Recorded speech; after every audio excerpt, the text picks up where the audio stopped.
Hello? Han, where are you? Bumaba lang ako. Hinahanap ka ni Mama eh. May report siyang gusto makita. Nasa iyo daw yung file. Yes, nasa sa akin. Pero, ibibigay ko sa kanya. Aakyat din ako. Aakyat ka na ba? May hinihintay kasi akong kaibigan. Kakausapin ko lang. Sino ba yan? Kaibigan ko, Han. Sandali lang naman to. Can't it wait? Kailangan ka na namin dito sa taas. O sige. Sige, babalik na ako. Alright, thank you. I'll see you. Bye-bye.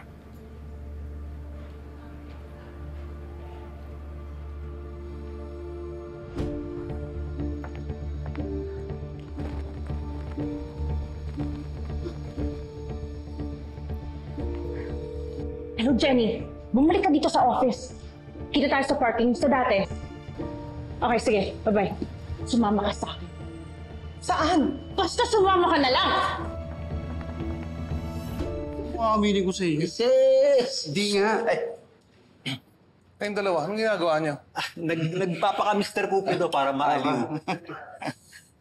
Puro kayo kabulustagan eh. Dapat nagmamanman kayo.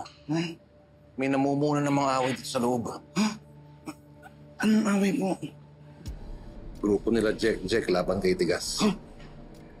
Teka, yung Jack? Yung gagong nanakit sa akin? Yun ba yun? Kaya dapat nag-iingat tayo, maging alisto. Teka, alam na po ba ito ni Princess? Baka dapat natin siya sabihan.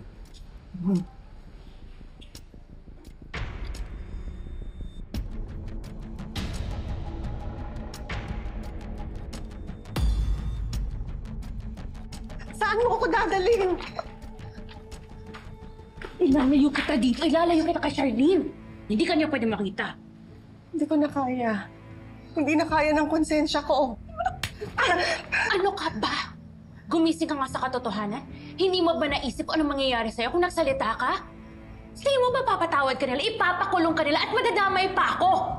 Baka nakakalimutan mo, Leila, nung malaking kasalanan ang ginawa natin sa pamilya nila. Walang kapatawaran yun! Wala!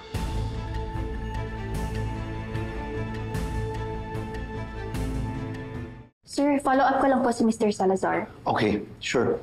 Thank you.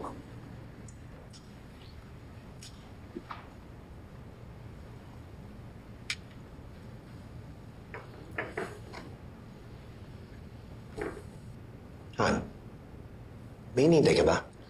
You look so distracted. Iniintindi ko lang kasi yung kaibigan ko. Baka lang may nangyari sa kanya. Why are you concerned about it? Kanina kasi nung tumawag siya sa akin, urgent daw na makausap ako. Kaso hindi siya dumating at ngayon hindi ko siya makontak. Nakita niyo ba si Divina? Wala pa siya dito, ma. I've been trying to call her. Hindi niya ako sinasagot. That's unlikely of her. Oh well, I'll just look for her. Naaawa na ako kay Charlene. Mabait siyang tao. Hindi ko na kayang ilihim ang totoo sa kanya. Naaawa ako sa kanya at sa anak niya. Mabait siya sa ngayon dahil wala siyang alam.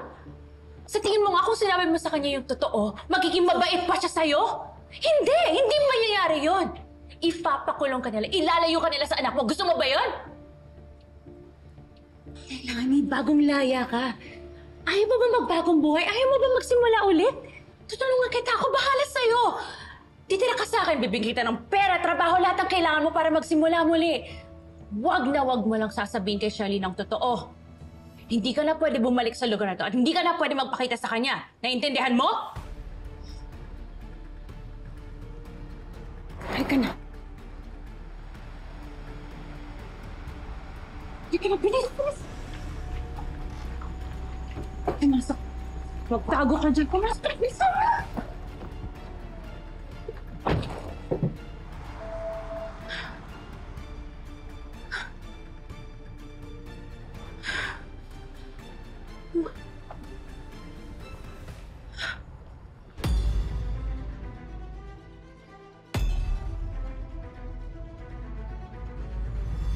Nga magkakagulo nga.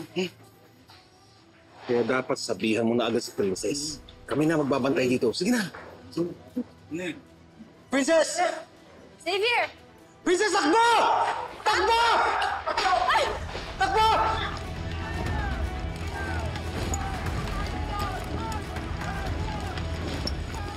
Takbo, Elias!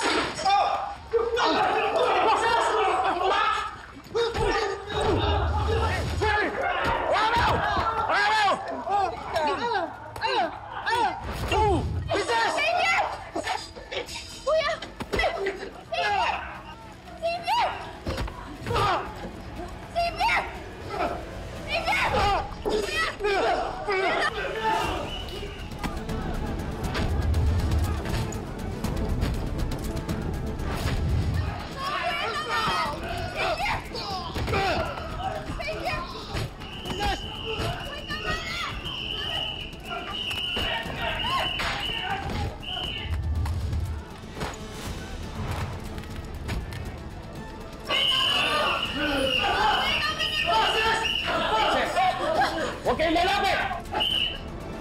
Kung hindi, sasaktan ko itong babae ito!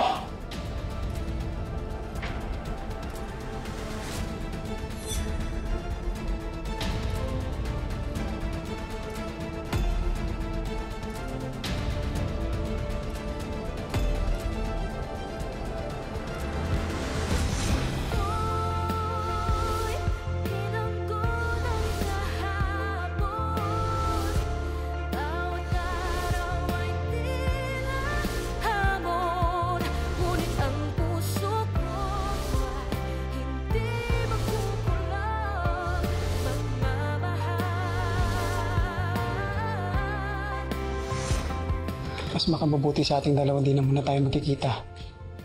Are you breaking up with me? Ate, may malaki tayong problema. Ha? Bakit? Ano nangyari? Si Princess, dinala ko siya dito sa hospital.